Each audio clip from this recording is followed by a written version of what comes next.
Сәлем достар, қалдарыңыз қалай? Java курсымыздың 5-ші сабағына қош келдіңіздер. Бүгінгі сабақтың тақырыбы математика есептеріне арналған функцияларды тәжірибеде қолдану. Яғни 4-ші сабақта өткен теорияны нақтылау үшін сол сабақтың тәжірибе жүзінде есептерді шығаруды үйренеміз. Сабақтың мазмұны дегеніміз Java псевдокоды деген не екенін түсінеміз. Және берілген есептерді қалай түсіну керек және шығару жолдарын үйренеміз. Псевдокод деген не? Біз код деген не екенін түсіндік осыға дейін. Яғни код жазамыз, ол бізге белгілі бір функцияларды орындап, жауабын қайтарады. Псевдо деген сөздің мағынасы код сияқты деп түсінсеңдер болады. Яғни Java тілінде бағдарламалау және алгоритмді негізделген өрістер үшін қолданылатын термин.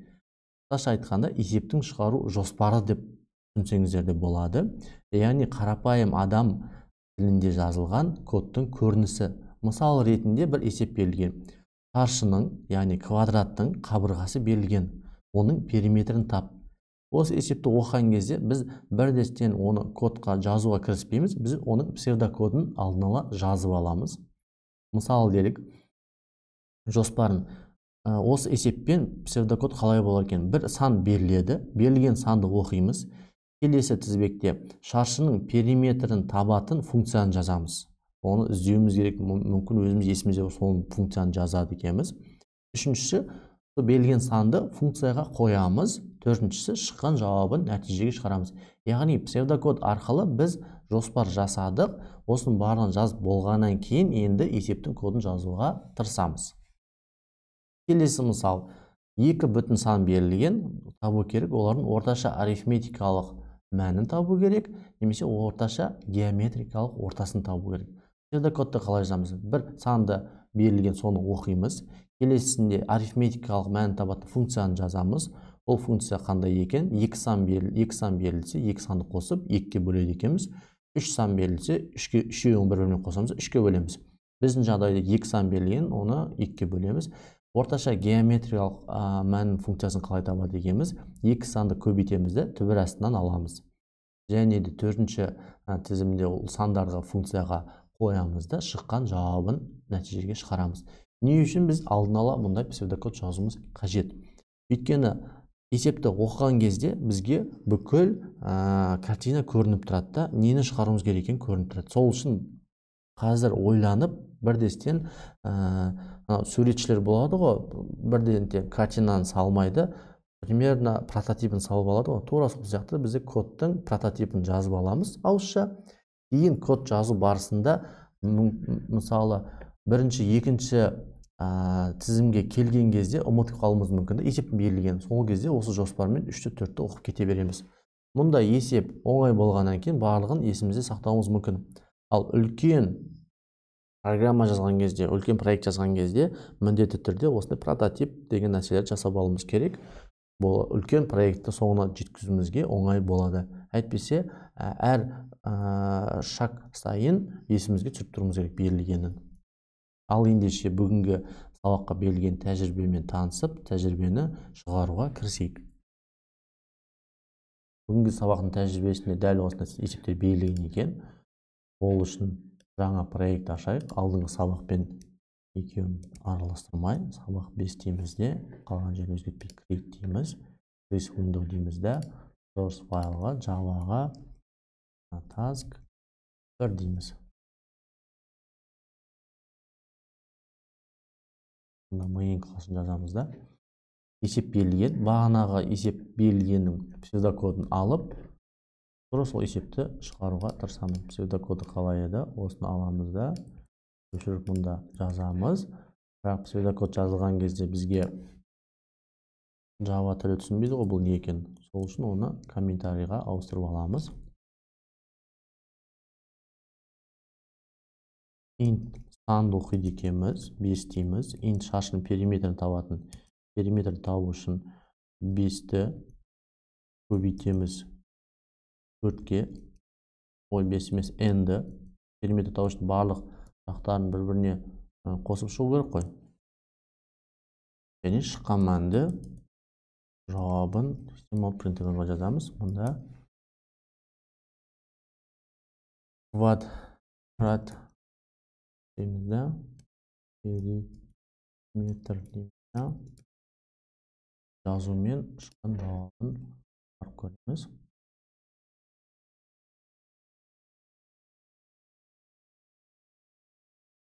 Компиляция болып жатыр, аста тексеріп жатыр. Периметрі 20 екен. Дұрыс. Келесі есеп 2 бүтін сан берілген, табу керек.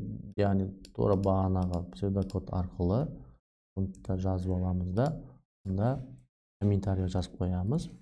Комментарий жазған себебім, мүмкін сіздерде есеп шығару барысында екі экранға бөлу ыңғайсыз болуы мүмкін. Сол үшін барлығын бір рет жазып аламыз да, әрқайсысын шығарып кетеміз. Дәл солай бәріміз жазып көрейік. Алдымен сіздерге есептің берілгенін түсіндіріп өтейін. Мынаны түсіндірілді. Үшінші таскта 2 бүтін сан беріледі екен. Олардың қосындысын табу керек, айырмасын табу керек. Яғни 2 бүтін санның қосындысы, айырмасы көбейтіндісін және бірінші санды екінші санға бөлінісін табуымыз керек екен. Төртінші таскта белгілі бір сәттен 234 күн өтті дейді. 234 күн өткенмен қанша апта өтті? Толық апта. Соны табуымыз керек.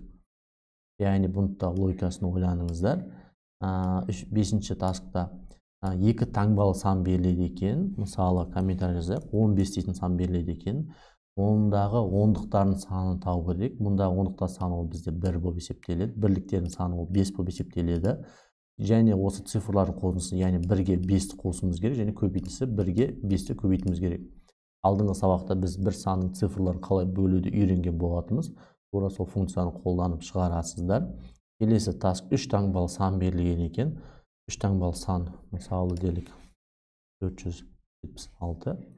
Онда ондықтардың саны бізде 7 болады, бірліктердің саны бізде 6 болады. Соны табу керек, яғни әрқайсысын цифрға бөліп шығуымыз керек. Жетінші таскта тағы да 3 таңбалы сан берілген екен. Солардың қосындысы, яғни 4 қосу 7 қосу 6-ны табу керек. Және көбейтіндісі 4 көбейді 7 көбейді 6-ны табу керек. 8-ші таскта 3 таңбалы сан берілген. Мұнда да біздің псевдокодты жазып алайық. Яғни 378 деген сан берілген екен. Цифра оңынан солға шығарған кезде онда 873 дейтін санды шығаруымыз керек. Оңынан солға оқыған кезде. Оңынан бастап былай оқиып, былай шығады емес па? Осындай санды құрастыруымыз керек екен. Қалай құрастырамыз? Әрине цифрларға бөлеміз де, жаңа санды құрастырамыз. Мұны псевдокодын жазып алдық. 9-шы таскта не дейді? Барлық цифрлары әртүрлі болатын 3 таңбалы сан берілген.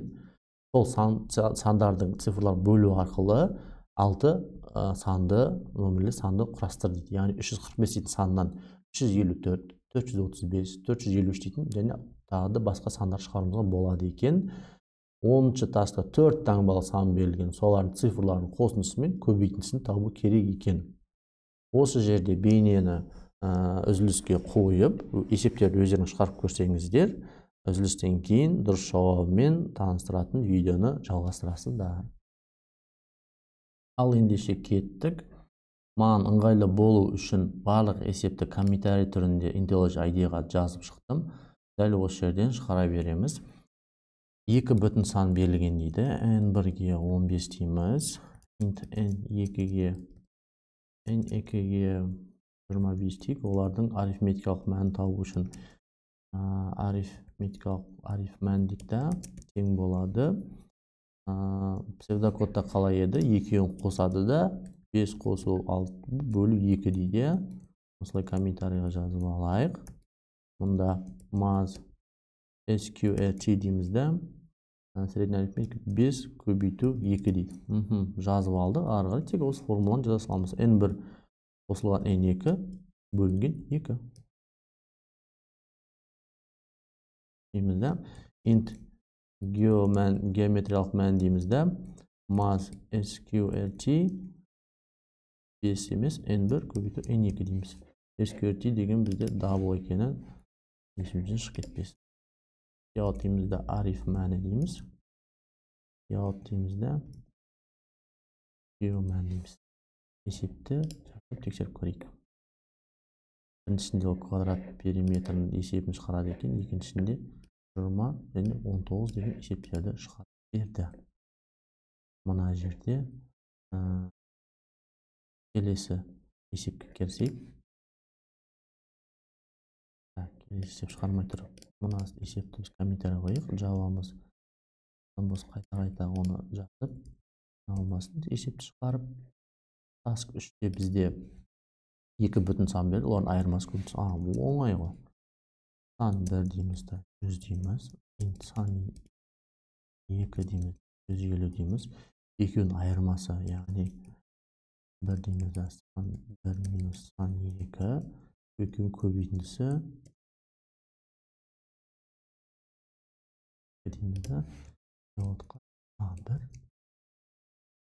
2. Бұл жерде есеп оңай, бірақ та бір нәрсені айтқым келіп тұр. Не үшін мұнда мен сан 1, сан 2 дедім? Кез келген айнымалының атын кез келген нәрсе жазсам болады ғой, бірақ сан 1 десем, бұл айнымалы санға жауапты екені оқығанда түсінікті болады. Мұны сан 2 екені түсінікті болады. Мына жерге мен ABC деп X, Y, Z десем де болады негізі. Бірақ ABC неге жауап беретін түсініксіз, X, Y, Z неге жауап беретін түсініксіз ғой.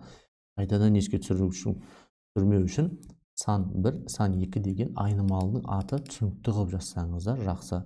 A1, A2 деген еді түсініксіз болып қалды. Сол үшін бұл жерге айырмасы көбейтіндісі деп жазсаңыздар, бұл жеріңізге түсінікті болады. Қазірден бастап variable, яғни айнымалының атын дұрыс жазуға тырыссаңыздар. Мұнда үшіншісі қалып кетті.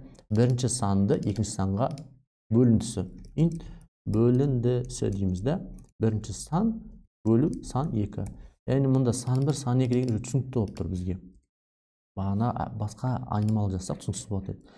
Так, мұнда бізде шықты.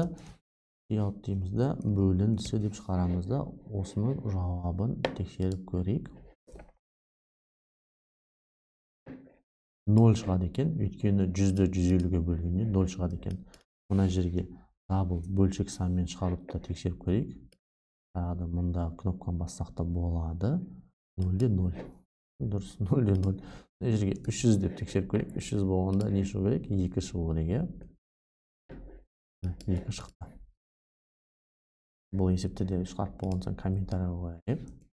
Келесі task 4 дейді. Мұна екеуінің арасы. Белгілі бір сәттен соң күн дейміз де. 234 күн өтіпті. Толық апта санын табу үшін бір аптада қанша күн? 7 күн ғой. Сол үшін толық санын табу үшін апта саны дейміз де. Күнді бөлеміз қаншаға? 7-ге. Cout дейміз де, күн дейміз. Яғни бұл есептер тек қана код жазу емес, берілгенін түсінуге де тұрсымыз қажет. Егер бастапқыда берілген дұрыс емес түсінсек, шығарылған жолымыз дұрыс болғанмен де соңғы мән дұрыс емес болып, қате болуы мүмкін. 33 апта өтіпті. 14 күнде өзімізге түсінікті саны жазып тексеріп көрейік. 14 күнде 2 апта өтті ғой. Сол кезде 2 шығу керек. Дұрыс есептейді екен. 234-ті қайтадан орнына қайтара салайық. 5-ші тапсырмада 2 таңбалы сан беріледі. Сан деймізді 55. Онда ондықтардың санын табу керек. Ондықтар деген ол бізде 4 қой. Онда не істейміз? Санды бөлеміз 10-ға. Int бірліктер дейді. Бірлік ол бізде 5 қой. Санды бөліп 10-ға десек 4 болады. Бізге 5 деген санды табу керек. Онда не істейміз? Mod 10 дейміз. Алдыңғы сабақта біз модты не үшін керек екенін оқыған боламыз. Енді цифрлардың қосындысы. Қосынды дейміз де, ондықтар қосамыз бірліктерге. Көбейтіндісі int. Көбейтінді дейміз де. Көбейтінді дейміз де. Ондықтар көбейтеміз бірлікке. Жауабына қосындыны жазамыз. Жауапқа көбейтіндіні жазамыз.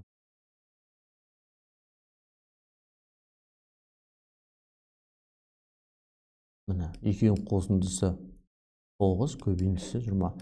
Біз жауапқа ондық пен бірліктер жазбаппыз ғой. Ондықтарды жазайық, бірліктерді жазайық. Яғни ондыққа 4-ті, бірлікке 5-ті кесіп алдым. Міне 4, 5, 20. Мұна жерге сандар не сан екен түсініксіз болатын болса, тырнақшаның ішінде қосынды деп жазсаңыздар болады. Мұнда көбейтінді деп жазсаңыздар болады. Сол кезде жауабында не жазылғанын түсінесіздер. Қосынды, көбейтінді. Келесі тасқа. Келесі таск бізде 6-шы тас 3 таңбалы сан беріледі екен. Сан дейміз да. 987 дейміз. Ондықтар саны. Дейміз да. Енді о дей салайық. Ондықтар саны бізге 8-ге жету керек. 8-ге қалай жетеміз? Бөлу 10 десем 98 болады. Мод 10 десем 98 8 алады. Бірліктер. Б дейміз да. Санды мод 10 дейміз. 10-ға бөлгенде қалдық қанша қалатын шығарып береді. Мұнда ондықтар, мұнда бірліктер. Ондықтар деген сөзді де жаздырайық мұнда. Жауабы әдемі болу үшін бірліктер. Көрейік. Ондықтар 8 екен, бірліктері 7 екен. Дұрыс шықты. Келесі есебіміз бізде 3 таңбалы сан беріледі. Цифрларын қосылса, дәл осы нәрсені алайық та мұнда жазайық. Бізге бірінші цифра мен екінші цифра қосылса, бізге 9 деген цифраға жете алған жоқпыз. Сол үшін 9-ға жету үшін т дейміз да, санды бөлеміз 100-ге. Біреуін таптық та, қосындысы қосынды дейміз да, т қосу о қосу б дейміз. Енді көбейтіндісін көбейту дейміз да, араларын көбейтіп шығады. Мұнда қосындысы, көбейтіндісі дейміз да, мұнда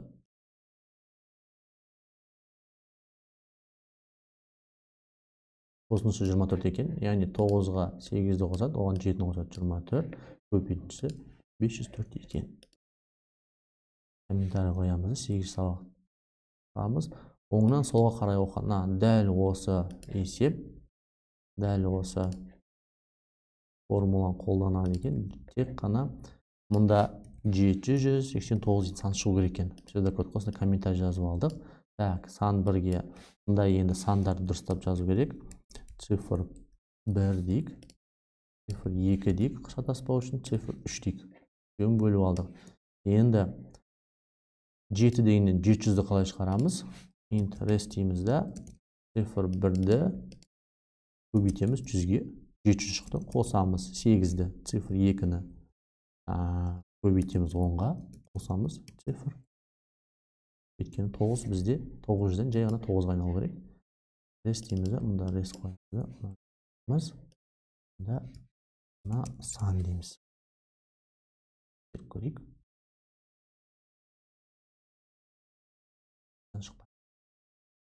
Цифр 1, мұна жерге комментарийға жазымыз керек. Цифр 1 9, мұнау 8, мұнау 7. Яғни цифр 3-ті көбейтуіміз керек біз мұнда. Комментарий жазылу арқылы түсіндік та 7 қайда тұрған. 2 дұрыс, мұнау дұрыс екен. Псевдокод осыған жақсы көмектеседі. 789 шықты. Так, тура сонда 3 таңбалы сан беріледі екен, әртүрлі сандарды құрастыр дейді. Қандай сандар болуы мүмкін? Сандардың бәрін жазып. Берілген кезде 354. Дейміз да, сан 1 дейміз. Сан 1-ден 354 шығарамыз. 354 шығар үшін цифра 1, цифр 2, мына жерде цифр 3 тұру керек. Нерге цифр 3 дейміз да, нерге цифр 2 дейміз. Кеттік. Сан 2 ортасынан цифра 2 кету керек. Соңында цифра 1 кету керек, мұнда цифра 3 кету керек. Кеттік. Сан 3 дейміз. Мұнда цифра 2-ші цифра тұрады, мұнда 3-ші цифра тұрады, мұнда 1-ші цифра. Дәл осыларды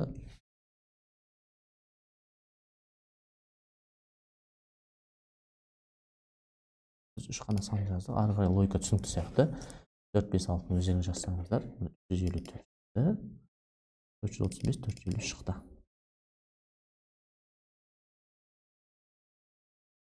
Соңғы есебіміз қалыпты. 4 таңбалы сан берілді. Оқтай. Сан 4 дейміз да, 123 дейміз. цифрлардың қосындысы. Мына функцияны тез көшіріп алайық. Цифр 1, цифр 2, цифр 4 дейміз да. Мұнда сан 4. Цифра 1-ге бізге ол 1-ді қайтару керек. Мұнда 2-ні, мұнда 3-ті, мұнда 4-ті. 4 қайтарсын мод 10 дегеніміз дұрыс. 3-ті қайтару үшін ол бірінші 10-ны 10-ға бөліп аламыз, және мод 10 дейміз. Цифра 2-ні қайтару үшін 100-ге бөліп аламыз да, ол мод 10 дейміз. Мына жерде 1000-ға бөліп аламыз. Цифрлар дұрыс тапты ма, соны тексеріп көрейік. 2, 3. Мына жолды тезірек көшіру үшін былай Ctrl V деген кнопканы бассаңыздар болады, немесе Ctrl D деген кнопканы бассаңыздар тура осы жолды тез көшіріп береді. Яғни IntelliJ IDEAның тез қолданатын шорткаттарын біліп алсаңыздар, өздеріңізге жұмысқа оңайлы болады. 1, 2, 3, 4 ойдағыдай цифрларды шығарып берді. Енді солардың қосындысын көбейтісін табу керек екен. Интерес 1-ге қосындысын жазайық. Тез жазып. Бұнда тез жазып келіп тұр. Шорткаттарды қолданып интерес 2 дейміз де. Дәл осын көшіреміз де. Мұнда деп бір дестен таңдаймыз да, көбейтуді қоя саламыз. Интерес 1.